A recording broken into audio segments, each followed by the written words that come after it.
afternoon, and thank you for joining us on Across the Fence. I'm Jolene Whitney. It's time for a fence favorite in the kitchen. This month, Chef Marco is inviting viewers to come in out of the cold and warm up with some comfort food. Whether you spent the day on the slopes, building a snowman, or shoveling up your driveway, it's always good to get out of the cold and have a hot meal. Believe me when I say we all take comfort when Marco is cooking. Thank you, Jolene. Hi, I'm Marco Ayala, and I'm here to share another recipe with all of you. And I have to agree, I think that there is a time of the year where we are craving food that is like nice, comforting, warm, maybe a little heavier than we usually eat for the rest of the year. I think that in this region where we live, where it feels like it's winter or it's at least cold outside for 3/4 of the year, we do want those recipes that are really going to keep us warm and are going to sort of like be comforting and are probably a little heavier and a little more loaded with calories than we should. But hey, we don't eat like this every day. So once in a while, it's okay.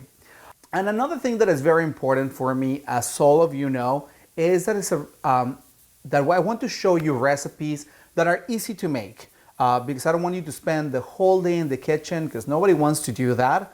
And also, it's also very important for me that it's not recipes that are going to break the bank because, well, food is expensive, and I think that we all watch our budgets, our finances closely. So let's start with a recipe that is easy to put together. It's very comforting. It's really good. It's very rich, and again, it's not going to break the bank. So let me show you this creamy bacon pasta bake. And yes, it is as good as it sounds because it's very creamy. It has that really delicious taste of bacon that I think everybody loves. And then of course, it's spaghetti. So I think that's something that the whole family is going to enjoy, from the little ones to the adults. So let me tell you how to put it together. First, to a pan over medium-high heat, you're gonna add 4 ounces bacon, and you're gonna cook it until it's nice and crispy on both sides. Set the bacon aside and pour the bacon fat into an 11 by 7.5 inch baking dish. Then you're gonna take half a yellow onion and you're gonna finely chop it. Add it to your dish with the bacon fat. Then you're gonna add 1/4 cup tomato paste and half a teaspoon crushed red pepper. And you're gonna mix it well until everything is coated with the tomato paste. And right off the bat, you probably notice that I'm using a smaller dish, and that's because I have a very small household. If you have it, you can feed comfortably 4 people, but if you double it, you can very easily feed 6 to 8 people with it. Then to your dish, you're gonna add 2 cups chicken broth and 1 cup heavy whipping cream. Then you're gonna add 1 cup grated Parmigiano Reggiano cheese, and you're gonna mix it well. Finally, you're gonna add half a pound spaghetti. And remember that you can make substitutions to something that you have on hand. Say that you don't have any Parmigiano Reggiano cheese on hand, you can always use grated Parmesan cheese. Then you're gonna bake it at 425 degrees, uncovered, stirring it every 8 to 10 minutes until the spaghetti is tender and have absorbed most of the sauce. And when it comes out, the sauce has thickened and it looks great. This took about 40 to 45 minutes. Was that not one of the easiest recipes you've ever heard of? Because, I mean, if you do everything in one single dish, you don't even have to wash a lot after this. And trust me, you are gonna love it. Just before serving it, you're gonna sprinkle it with a little more Parmigiano Reggiano cheese and bacon. So I hope you give this recipe a try.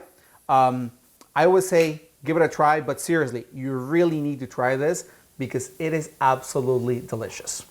Now let's move on to our next recipe for today. And another comfort food that I really enjoy is pulled pork. I could have had this recipe, and I'm gonna show it to you. Look at that. Doesn't that pulled pork looks delicious? And trust me, it is. I already tried it and I am obsessed with it. I was going to make half of the recipe because, again, as I mentioned, I have a small household, but I found this really beautiful piece of pork and I couldn't resist to just make the whole batch because, again, it's something that you can either serve to the whole family or you can share with your neighbors, you can share with a friend, and then everybody is happy. So let me tell you how to put it together. First, you're gonna take a 4-pound boneless pork butt and you're gonna cut it into 4 pieces. Then, to a small bowl, you're gonna add 3 tablespoons brown sugar, 1 tablespoon kosher salt, 1 tablespoon smoked paprika, 1 teaspoon garlic powder, 1 teaspoon ground cumin, and 1 teaspoon onion powder, and some black pepper to taste. Mix it well, and then you're gonna use the spices to rub it all over the pork. And you can do this the night before, rubbing all the spices. However, if you're pressed for time, then you can cook it immediately. What is really important is the way you cook it. In this case, I'm using a cast iron Dutch oven because, well, it was a gift from my cousin and his wife and I really wanted to use it. But second, because the way that it disperses the heat and traps it is comparable to what a slow cooker will do, except that it takes much less time. However, if you don't have one of these, you can get one for not a lot of money.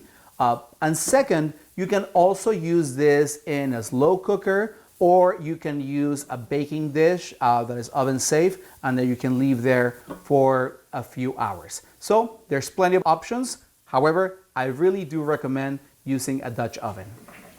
Place your Dutch oven over medium-high heat. Add about 2 tablespoons vegetable oil and cook the pork until it's brown on all sides, about 2 minutes per side. Finally, you're gonna add a 12-ounce lager beer to your pork and you're gonna cover it with a lid. And I really recommend using beer for this recipe because it adds another layer of flavor profile that it really works well with the spices. However, if you feel uncomfortable using beer in your cooking, you can always substitute it for chicken broth or beef broth in the same amount, 12 ounces.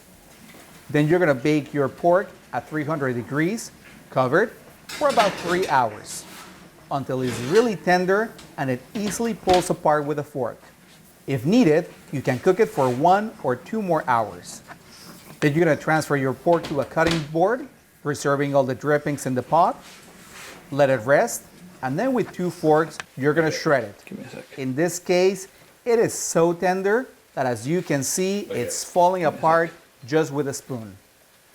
Then you're gonna transfer all the drippings to a bowl, and you're gonna add 1.5 cups ketchup, half a cup Dijon mustard, 1/3 cup apple cider vinegar, 1/4 cup brown sugar, and 2 tablespoons Worcestershire sauce. And then bring the pork onto the bowl, mix it well, and it's ready to serve. I really think that this recipe is a low effort, high reward recipe because you can see that it's really not that hard to make and it's absolutely delicious. You can be creative. You can serve it in sandwiches with a side of coleslaw. You can make a pasta and then just put the pulled pork over it. You can make hot dogs and top it with some of the pulled pork. The possibilities are really endless. So just use your imagination and be creative. But now let's move on to dessert because, well, dessert is always comforting and it's always something that everybody wants to eat. So does it happen to you that sometimes you have leftover croissants? It doesn't happen to me often, but if you do, I have the perfect recipe for you. This is a chocolate croissant bread pudding, and it is as good and as decadent as it sounds. And there is a lot of great ingredients in here. So let me tell you how to make it. First, to a bowl, you're gonna add half a stick unsalted butter, half a cup sugar, 1 teaspoon ground cinnamon, and 1 teaspoon vanilla extract. And with a hand mixer, you're gonna mix it well. Then you're gonna add 3 eggs and keep mixing it well.